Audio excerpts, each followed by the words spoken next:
আমার মামু মামু ফকিরের বাচ্চা মতো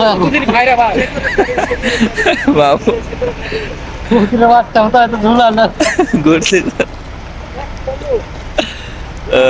দেখতে পাচ্ছেন আমাদের গাড়ি নষ্ট হয়ে যাওয়ার কারণে ডিউটিতে যাওয়া অনেক সমস্যা হয়ে গেছে। ডিউটি এখন গাড়ি ঠিক হচ্ছে, তো আমরা একটি গ্যারেজে বসে আছি, সকলে বসে আছি।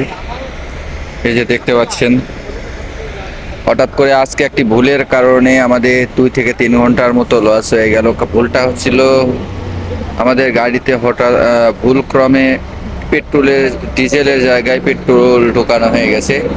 এখন এই জিনিসটা সমাধানের জন্য 1 ঘন্টার মতো গ্যারেজে কথা বলার পরে 300 রিয়াল চাই। তো অনেক চেষ্টার পরে 100 রিয়াল দ্বারা হচ্ছে এই পেট্রোল বের করার প্রস্তুতি নিছে। দেখতে পাচ্ছেন সকলে বসে আছে, ঘুরতে কেউ ঘুরতেছে। মক্কা রোডে আমরা আছি এই মুহূর্তে।